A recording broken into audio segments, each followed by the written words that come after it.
Hello दोस्तों, कैसे हैं आप लोग। उम्मीद करते हैं कि आप लोग अच्छे होंगे, स्वस्थ होंगे। आज हम लोग जानेंगे 1857 की क्रांति के प्रमुख मत।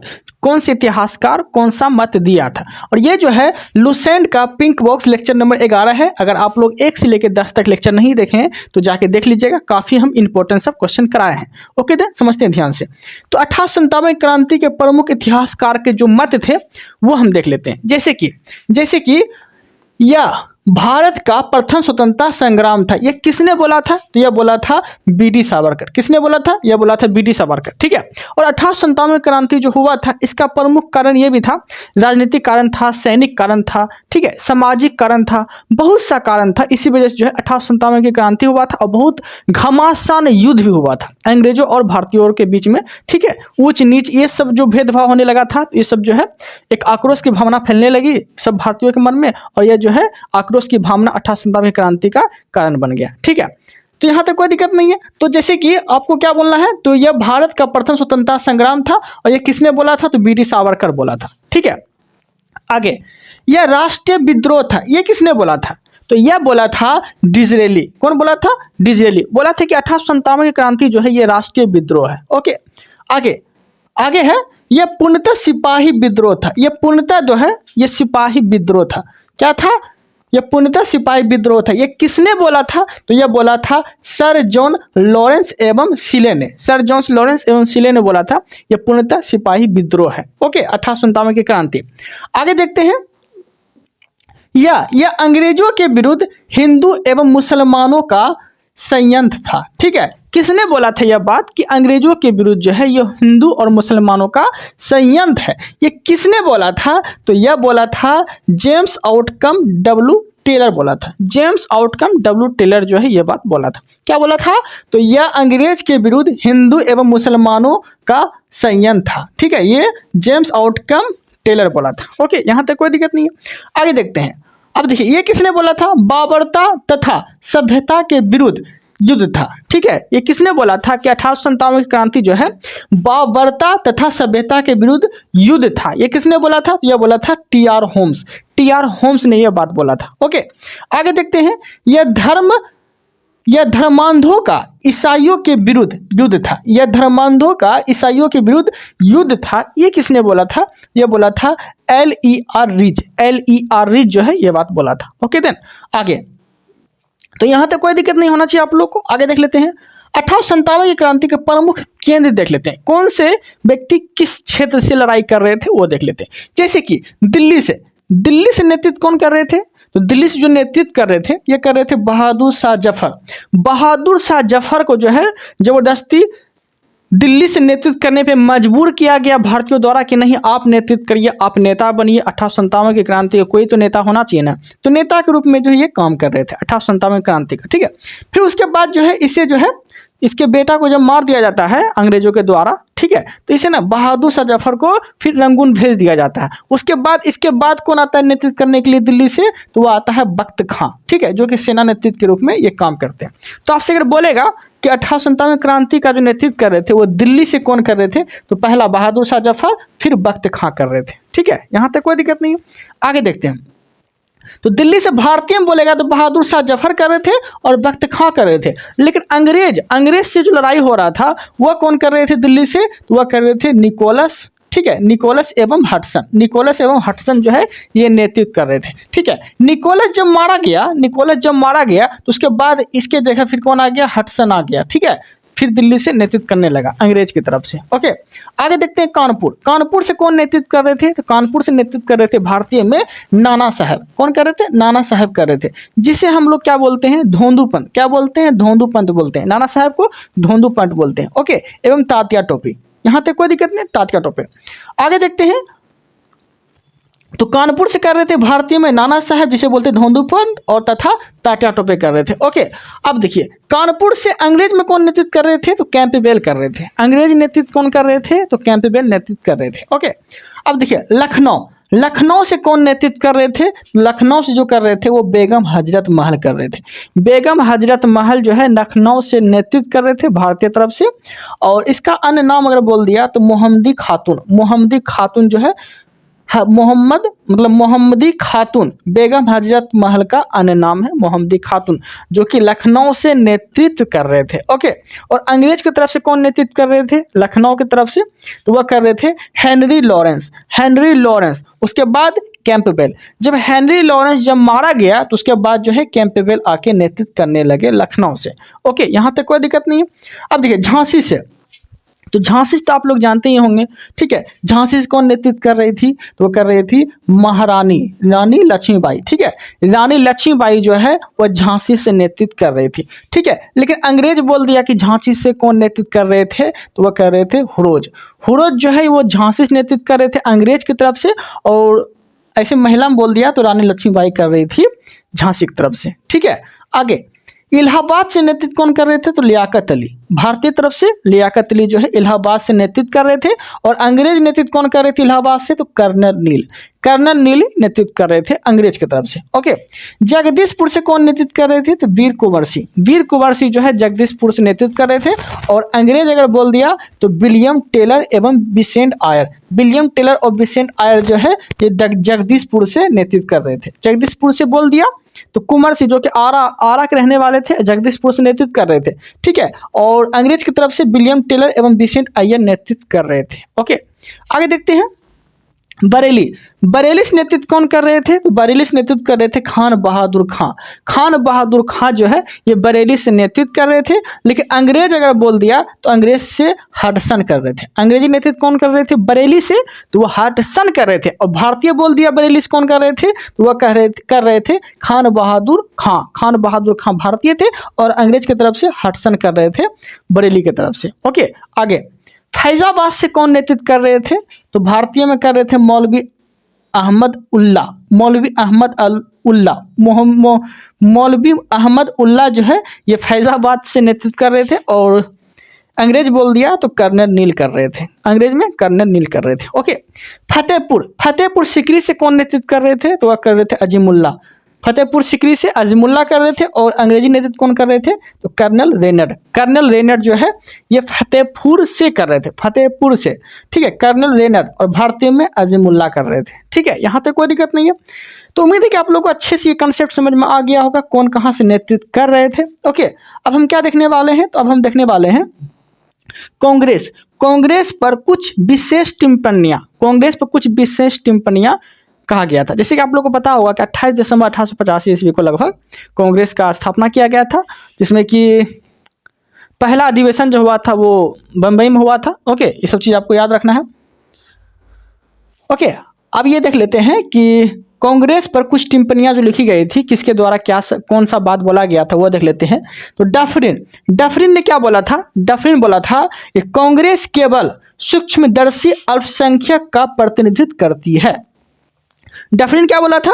कांग्रेस केवल सूक्ष्मदर्शी अल्पसंख्यक का प्रतिनिधित्व करती है। ये कौन बोला था? तो डफरिन बोला था। और आपसे जब बोलेगा कि 1885 ईस्वी में जो है कांग्रेस 1885 में जो हुआ था, तो कांग्रेस में मतलब कि उस समय गवर्नर कौन थे? तो आप बोल दीजिएगा डफरिन थे। कौन थे? डफरिन थे। ओके, आगे देखते हैं कर्जन। अब देखिए कर्जन के द्वारा क्या बोला गया था? तो कर्जन द्वारा बोला गया था कि कांग्रेस लड़खड़ाकर गिर रही है।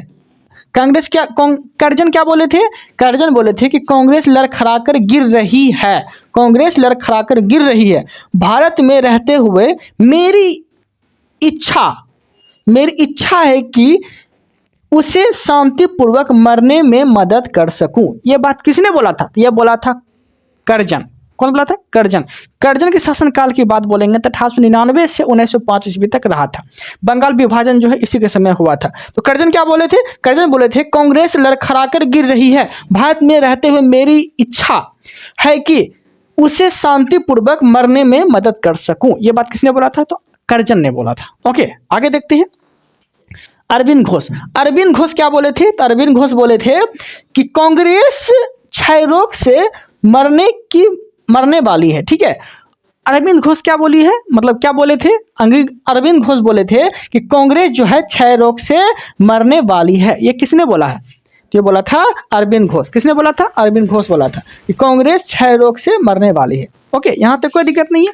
अब देखते हैं हम लोग आगे देखते हैं बंकिम चंद्र चटर्जी क्या बोले थे? तो वो बोले थे कांग्रेस के लोग पदों के भूखे हैं, कांग्रेस के लोग पदों के भूखे हैं, राजनीतिक है। ये किसने बोला था? तो ये बोला था बंकिम चंद्र चटर्जी ने। किसने बोला था? तो बंकिम चंद्र चटर्जी क्या बोले थे कि कांग्रेस के लोग जो है पद के भूखे हैं, राजनीतिक हैं। ओके, यहाँ तक कोई दिक्कत नहीं है।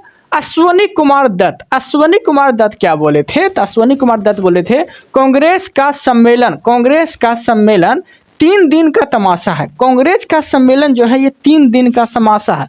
ये किसने बोला था? तो कांग्रेस का सम्मेलन 3 दिन का तमाशा है, ये किसने बोला था? तो अश्वनी कुमार दत्त बोले थे। कांग्रेस का सम्मेलन 3 दिन का तमाशा है, अश्वनी कुमार दत्त बोले थे। लाला लाजपत राय क्या बोले थे? कांग्रेस लॉर्ड डफरिन की दिमाग की उपज है। कांग्रेस जो है लॉर्ड डफरिन की दिमाग की उपज है, ये किसने बोला था? तो लाला लाजपत राय बोले थे। ठीक है, और लाला लाजपत राय की जो मृत्यु हुई थी, ठीक है, लाला लाजपत राय की मृत्यु जो हुई थी वो सर पे लाठी लगने से इसकी मृत्यु हुई थी। ठीक है, क्या हुई थी? सर पे लाठी लगने से इसकी मृत्यु हो गई थी, याद रखिएगा। ओके, आगे रखते हैं, आगे देखते हैं। बिपिन चंद्रपाल क्या बोले थे? तो कांग्रेस याचना करने वाली संस्था है, कांग्रेस याचना करने वाली संस्था, ये किसने बोला था?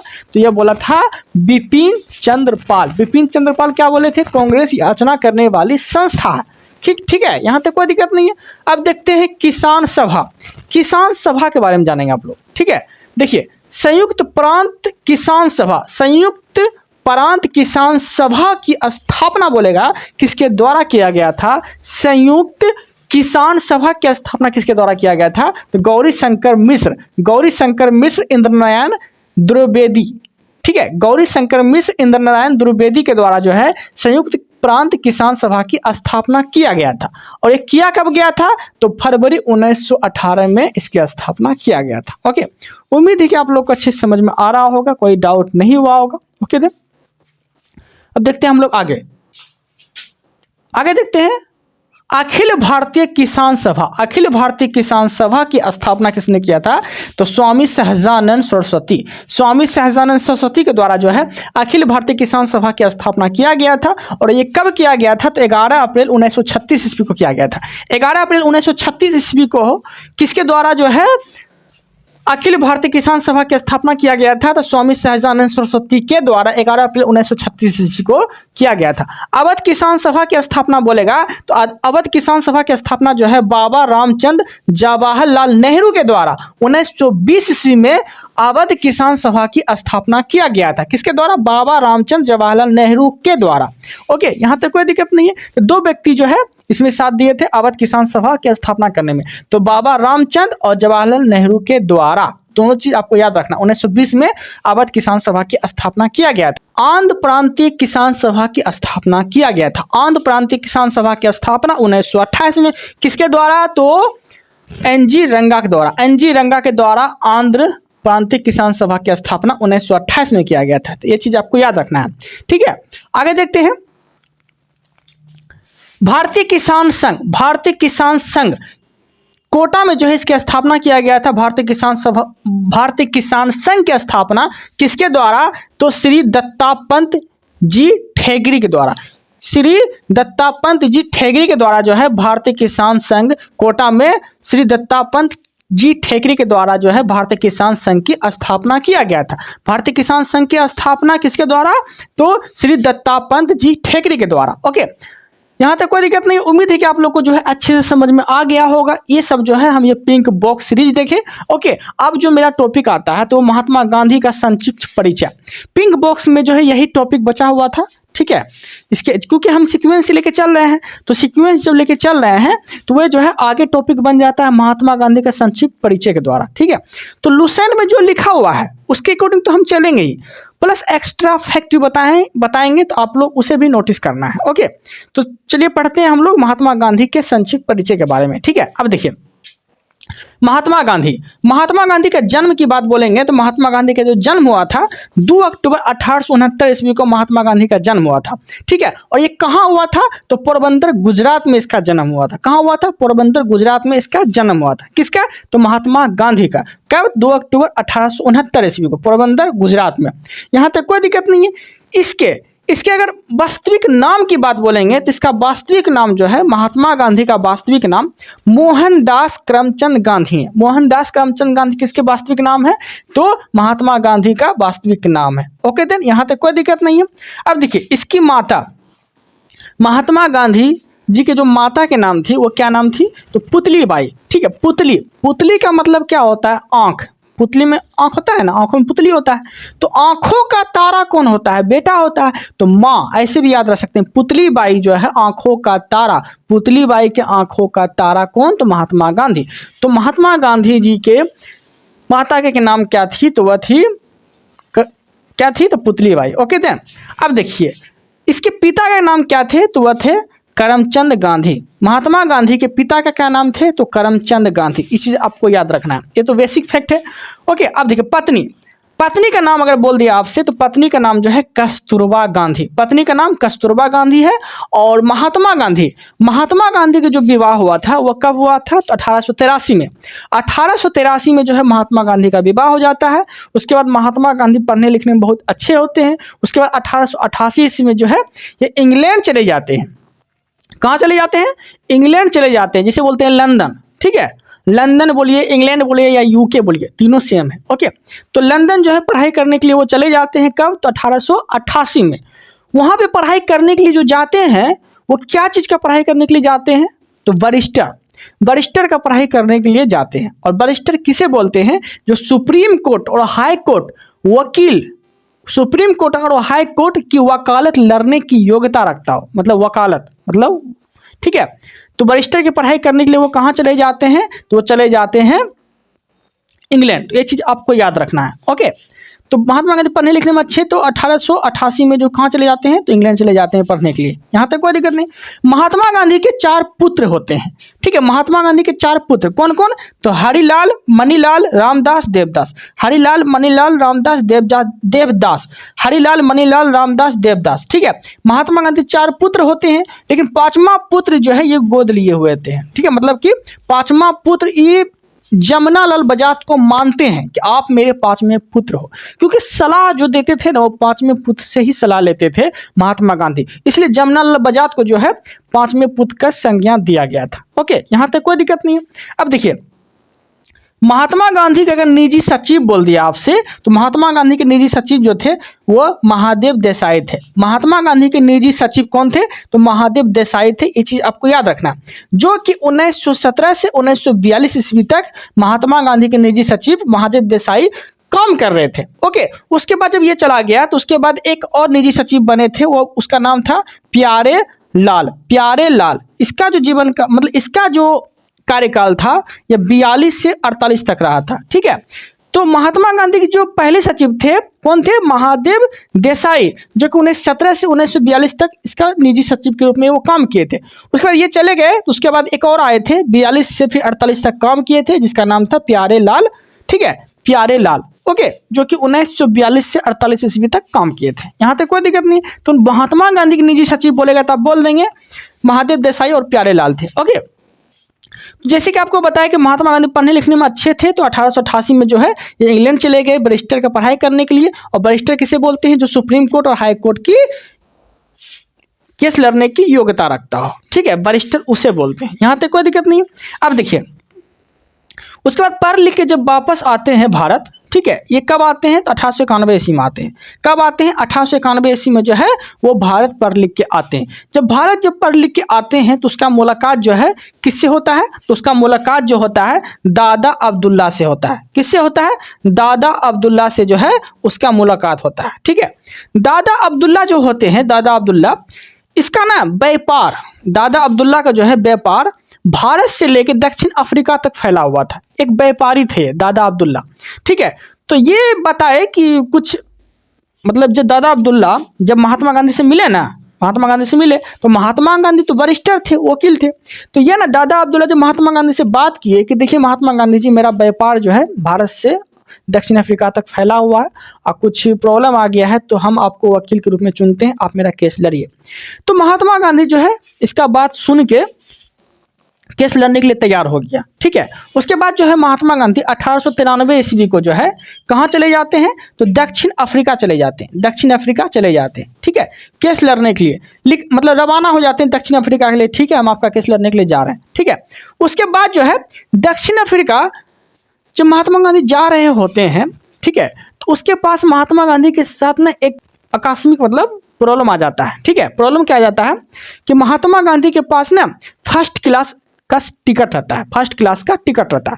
महात्मा गांधी जो टिकट उकट कटा के ट्रेन से जा रहे होते हैं, लेकिन महात्मा गांधी से जो है बग हो जाते हैं। किससे, तो अंग्रेज से जो है बगझक हो जाते हैं। और अंग्रेज बोलते हैं महात्मा गांधी से कि भारतीयों को ट्रेन पे चढ़ना मना है, भारतीयों और कुत्तों को ट्रेन पे चढ़ना मना है। ठीक है, मतलब कि इंडियन और dogs and Indian is not allowed, इस तरह से इंग्लिश में लिखा हुआ है। ठीक है, तो महात्मा गांधी को जब ये बात बोला कि ठीक है, जब भारतीयों और कुत्तों को चढ़ना मना नहीं है तो आप टिकट बेच क्यों रहे हैं, आप टिकट बेच रहे हैं तो हम खरीद रहे हैं। ठीक है, ये तो बात वही हो गया कि बिहार में शराब बिक रहा है तो हम पी रहे हैं, बात वही हो गया। तो उसके बाद जो है महात्मा गांधी से बगझक हो जाता है, अंग्रेज और महात्मा गांधी के बीच बगझक हो जाता है। तो अंग्रेज क्या करते हैं, महात्मा गांधी को ट्रेन से उतार देते हैं कि आप बगझक मत करिए, ट्रेन से उतारिए चुपचाप। तो ट्रेन से वो उतार देते हैं। महात्मा गांधी जो है ये बात ईगो पे ले लेते हैं, महात्मा गांधी ये बात ईगो पे ले लेते हैं और ये जो है क्या करते हैं, अंग्रेज सरकार पे ये केस कर देते हैं, अंग्रेज सरकार पे ये केस कर देते हैं। जब केस कर देते हैं तो महात्मा गांधी जो है ये केस जीत जाता है, महात्मा गांधी ये केस जीत जाता है। ठीक है, जीत जाने के बाद जो है फिर वो आराम से दक्षिण अफ्रीका जाते हैं। और दक्षिण अफ्रीका जब जाते हैं तो दक्षिण अफ्रीका में क्या होता है, गोरे और कालों में भेदभाव होता है, गोरों और कालों में भेदभाव चल रहा था। तो महात्मा गांधी ये बात जब जाने कि गोरों और कालों में भेदभाव हो रहा है, ठीक है, तो बहुत ज़्यादा जो है महात्मा गांधी को बुरा लगा और वहाँ के लोगों के लिए भी केस लड़ा, वहाँ के लोगों के लिए भी केस लड़ा, तरह तरह के कार्यालय खोला, 1903 में जो है कार्यालय खोला। ठीक है, और वहाँ के लोगों को, दक्षिण अफ्रीका के लोगों को ये बात जताया कि कोई भी प्रॉब्लम होता है तो आप मुझे बोल सकते हैं। ठीक है, उसके बाद जो है दक्षिण अफ्रीका के लोग जो है इसके ऊपर भरोसा करने लगे और काफ़ी जो है दक्षिण अफ्रीका के लोग भी इससे प्रभावित हो गए थे। और वहाँ पे जो है 1906 में जो है महात्मा गांधी जेल उल भी गए थे, सत्याग्रह भी किए थे। एक चीज़ भी आपको याद रखना है, 1904 में फिनिक्स फॉर्म की स्थापना किया था। उससे पहले जो 1894 में जो है नेटाल कांग्रेस का स्थापना किया था, जो है दक्षिण अफ्रीका में ये सब काम किए थे। तो इसको अच्छे से पढ़ते हैं, देखिए यहाँ से पढ़ते हैं। 1894 में जो है महात्मा गांधी जो है नेटाल कांग्रेस का स्थापना कर देता है। नेटाल कांग्रेस का स्थापना बोलेगा तो 1894 में करता है। 1903 में जो है इंडियन ओपिनियन साप्ताहिक पत्रिका का प्रकाशन करता है। कब, तो 1903 ईस्वी में। 1904 में जो है फिनिक्स फॉर्म की स्थापना करता है। ये सब कहाँ करता है, दक्षिण अफ्रीका में ही करता है। ओके, अब देखते हैं आगे।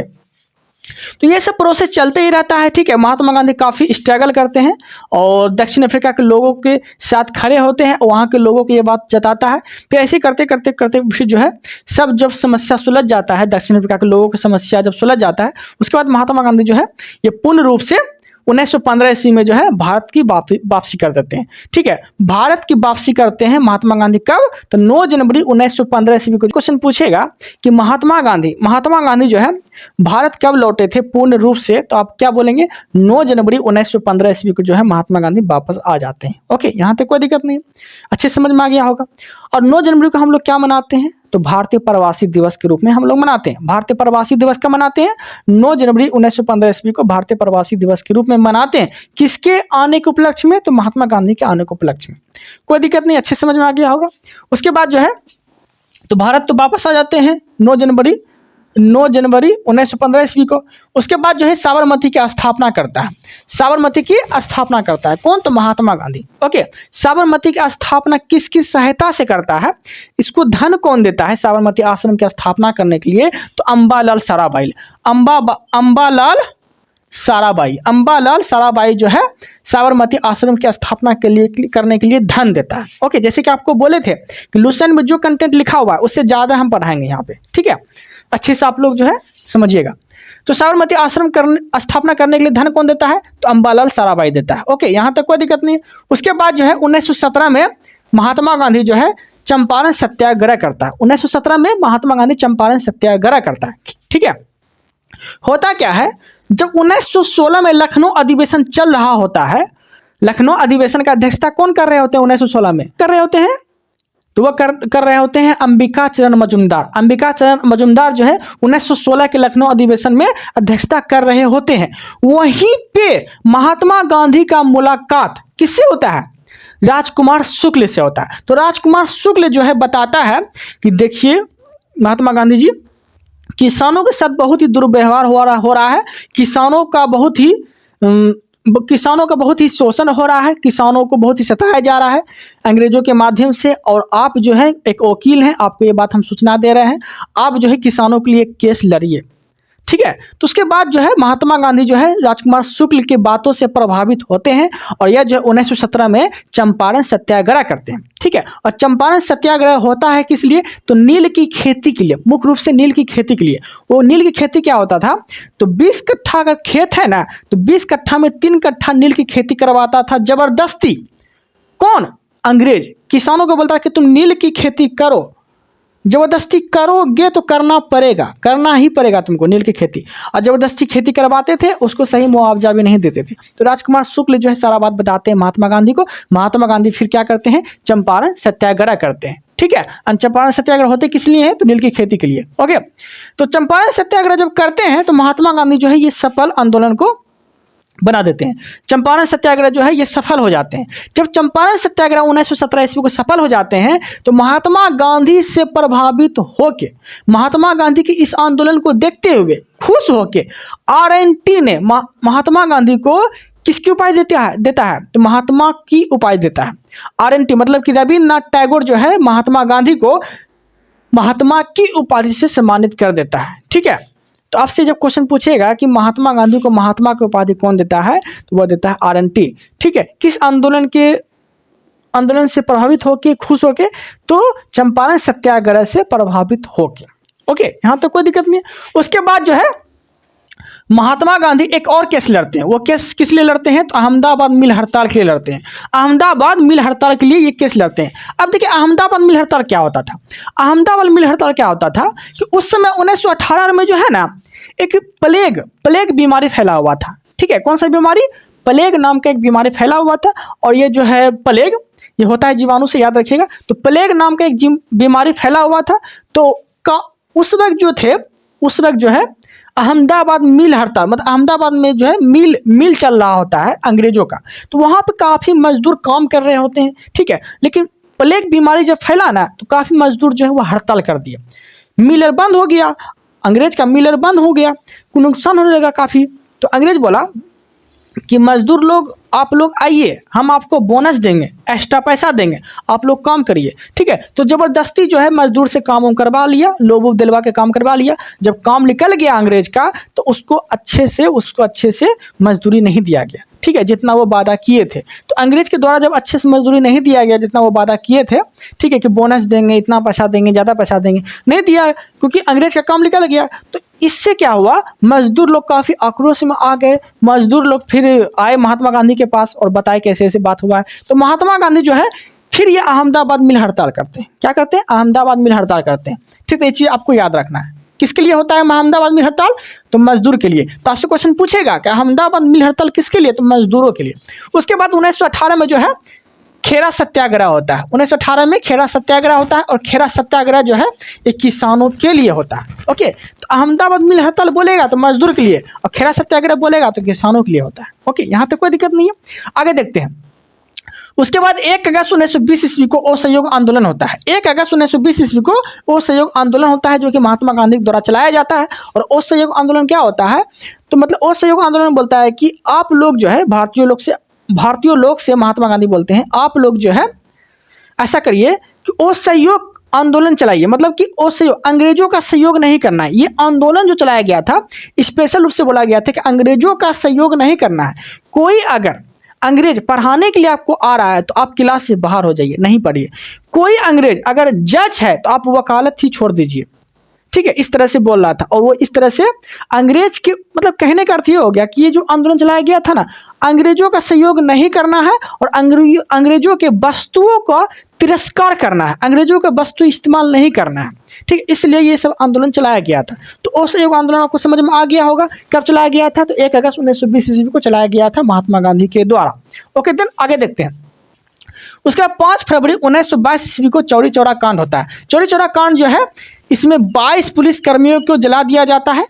1924 में क्या करते हैं, बेलगांव अधिवेशन में भाग ले लेते हैं। क्या करते हैं, बेलगांव अधिवेशन में भाग ले लेते हैं। बेलगांव अधिवेशन में जब भाग लेते हैं तो आपसे क्वेश्चन पूछेगा कि महात्मा गांधी जो है किस अधिवेशन में अध्यक्षता किए रहे होते हैं, किस अधिवेशन में अध्यक्षता करते हैं, तो आप क्या बोलेंगे, बेलगांव अधिवेशन की अध्यक्षता करते हैं। ओके, यहाँ तक कोई दिक्कत नहीं है। उसके बाद जो है सविनय अवज्ञा आंदोलन चलाते हैं। ये होता कब है, तो 12 मार्च 1930 ईस्वी को सविनय अवज्ञा आंदोलन एवं दंडी मार्च। ठीक है, ये 12 मार्च 1930 ईस्वी को होता है। आपसे क्वेश्चन पूछेगा कि सविनय अवज्ञा आंदोलन जो होते हैं 12 मार्च 1930 ईस्वी को, तो 1930 ईस्वी में जो है भारत के गवर्नर कौन होते हैं, तो आप क्या बोलेंगे, लॉर्ड इरविन। भारत के गवर्नर लॉर्ड इरविन होते हैं। तो ये चीज़ आपको याद रखना। ओके, उसके बाद जो है सविनय अवज्ञा आंदोलन जब होते हैं तो पहला गोलमेज सम्मेलन जो होता है लंदन में पहला गोलमेज सम्मेलन चल रहा होता है 1930 ईस्वी में। तो महात्मा गांधी को आमंत्रित करते हैं कि महात्मा गांधी आप आइए गोलमेज सम्मेलन में भाग लीजिए। महात्मा गांधी जो है गोलमेज सम्मेलन में भाग लेने के लिए नहीं जाते हैं। ठीक है, उसके बाद जो है उसे रिक्वेस्ट करके दूसरा गोलमेज सम्मेलन में बुलाया जाता है महात्मा गांधी को। उसके बाद दूसरा गोलमेज सम्मेलन में जो है महात्मा गांधी जाते हैं और दूसरा गोलमेज सम्मेलन में महात्मा गांधी भाग लेते हैं। उस वक्त पूछेगा कि दूसरा गोलमेज सम्मेलन के समय इंग्लैंड के प्राइम मिनिस्टर कौन होते हैं, तो आप क्या बोलेंगे, रेबजे मैकडोनाल्ड। रेबजे मैकडोनाल्ड जो होते हैं ये लंदन के प्राइम मिनिस्टर होते हैं, इंग्लैंड के। ओके, तो ये चीज़ आपको याद रखना। उसके बाद जो है सांप्रदायिक पंचांग की बात होती है वहाँ पर या लंदन में, तो महात्मा गांधी जो है क्या करते हैं, वहाँ से लौट के आ जाते हैं। कि सांप्रदायिक पंचांग की जैसे बात होता है, महात्मा गांधी जो है लंदन से दूसरा गोलमेज सम्मेलन में 20 सभा में उठ के वो चले आते हैं। महात्मा गांधी कहाँ, तो वह यहाँ चले आते हैं। ठीक है, भारत चले आते हैं। ठीक है, चीज़ आपको याद रखना है। उसके बाद जो है 24 सितंबर 1932 ईस्वी को पूना पैक्ट होता है। ठीक है, पूना पैक्ट होता है और अम्बेडकर के बीच होता है। तो ये जो है महात्मा गांधी और अम्बेडकर के बीच जो है 24 सितंबर 1932 ईस्वी को पूना पैक्ट होता है। और आपसे अगर कुछ क्वेश्चन पूछेगा कि महात्मा गांधी की तरफ से हस्ताक्षर कौन करते हैं, पूना पैक्ट में हस्ताक्षर कौन करते हैं, तो आप बोल सकते हैं मदन मोहन मालवीय करते हैं महात्मा गांधी के तरफ से हस्ताक्षर। तो चीज़ आपको याद रखना है। ओके, यहाँ तो कोई दिक्कत नहीं है। आगे देखते हैं।